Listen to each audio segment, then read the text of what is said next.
Hey, GetFox here. Today I'm going to do a 16.6 or so million coin lineup update. I did a thing. I went and got Mike Vick. And I have to say he's the best card in the game. The other YouTubers that did Mike Vick videos, even though they were granted Mike Vick, they weren't lying. He is the best card in the game, hands down. Not just for his speed, but his throw power. But we'll get more into that for his review.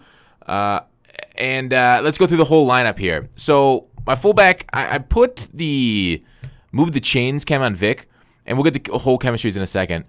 Because I want to upgrade his accuracy more than his throw power. I think 94 throw power is fine. 95, even finer. But 90, getting his lower 80s accuracy stats up as much as I could kind of helps him. You don't want the balls to sail wide, and he still will miss a few for you. On that note, let's move on. Here's the halfbacks. I've had the same 3 base ones for quite a while, just because they're glitchy. They're great on their own, and they're NAT, so I can't get rid of them. There's no reason to get other halfbacks with them. And I like to keep Bo Jackson starting because I like the battle ready more than the never stumble chem. That's why I have Bo Jackson starting over LT, who I think is the best halfback in my rotation and probably in the game right now. Bettis might give LT a run for his money, but LT's up there if you like spinning the ball, and spinning is amazing. Through the wide receivers, AJ Green, Hopkins, and Johnson with Master Odell at number 5, Moss at 4, and NAT Thomas at 6. So the reason Odell is 5 is because I'm trying to get footage and review Chad Johnson, Hopkins, and Green. Otherwise, I'd probably put Odell at number 3 with Johnson and maybe Moss on the outside. I'd probably do Moss with his 90 speed above AJ or Hopkins. So that way I just sell those 2 and have those 3 as my starting and then have more coins because, always stack coins, always get coins. Offensive line's been pretty consistent for quite a while now. Quite a few weeks I've had these guys since the 10 million coin shopping spree.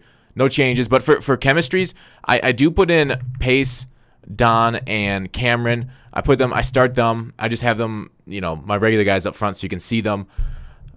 That's so I can get Vic, those plus accuracies a little bit.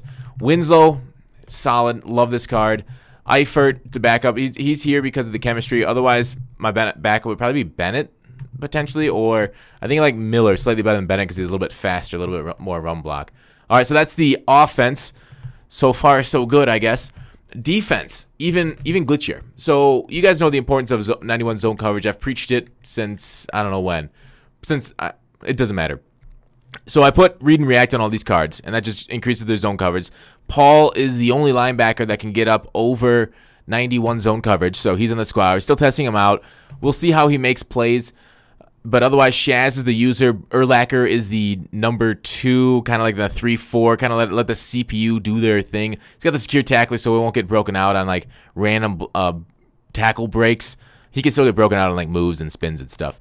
I'll go through my backups here in a second and explain why I have such good backups there. But McGinnis, probably my favorite flexible right outside linebacker in the he can do the 3-3-5, the 3-4. He can play every position. He's got good speed, good height, good everything. You guys have seen the review on him. Rod Woodson there. I normally start Chris Harris as my number 2 because of chemistries, like I talked about on offense. For those people like, oh, you're only one away from read and react.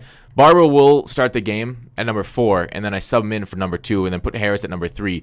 Talib's made some good plays here at number 3. He has also got 91 plus zone coverage with the read and react chem. Vernon gets up to 97 block or 97 power move with the read and react chem at tier 4. Which is, I think, the highest in the game. I don't think anything else comes close to that for power move. Somebody can correct me if I'm wrong, but I don't think I'm wrong. So I'm normally in the 3-3-5 right off the bat. Mean Joe Green, my defensive tackle right in the middle. I think the defensive tackle is Mean Joe Green is the most important player on my defense. He allows the 3-3-5 to be a sufficient run defense because he gets like a block shed instantly on the center a lot of times, not all the time. And then he'll be able to shut down a dive from going from 8 yards down to like 0 or 1 or 2 yards. So Mean Joe, I think the defensive tackle in the 3-3-5 is the most important position. Michael Bennett, Vernon off the edge, great. I'd probably start Mac over Bennett, but I'm trying to get Bennett footage, for the review. You guys saw me pull him on the channel.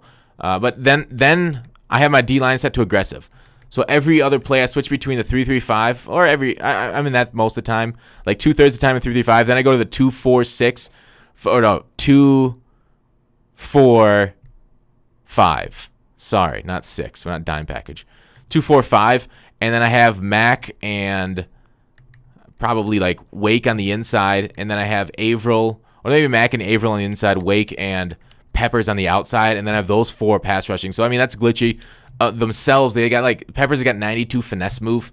Look at that over there in the bottom.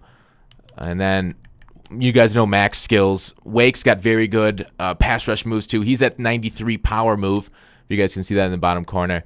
And then Cliff Averill, again, another solid player. He's a good situational pass rusher at 91 finesse moves. I'll probably looking to get in Bosa here too pretty soon. Maybe get rid of Wake and get Bosa. Upgrade that situational pass rusher. Maybe I'll just start Bosa instead of Bennett, and then bring Bennett in for the situation. But that is the defense. Plays about as good as you can expect the defense to play. This is a very overwhelming team for my opponents to try to move the ball on. Haley's also a situational pass rusher. So I guess it would be Haley. So it'd be Haley and Peppers on the outside, and then I'd go maybe Mac and Wake on the inside for the 2-4-5 pass rush. And just let them eat. Let them go. Unleash the dogs. And it's pretty hard for their opponents to complete passes with a pass rush getting there in about 3 seconds. So they're my kicker and punter. Got Vinatieri, Lee, and then Odell Beckham returning the ball while he is number 4. So, pretty decent lineup update. Expect gameplay on the channel later today. I think you guys are going to enjoy it because I enjoy playing with this lineup. Pretty glitchy. Let me know what you guys think, what improvements I should make. I need some more MUT heroes. I think I'm going to try and turn over the lineup, get a bunch of more MUT heroes, and review them. The only thing I really don't want to part away from that 91 zone coverage defense. It tears me inside to think I'm going to part from my defensive backs at 91 zone coverage if I go for the MUT hero, or the super MUT heroes or whatever. Super friends. All right, that's it. Thanks for watching Call to Action. I'll see you tomorrow.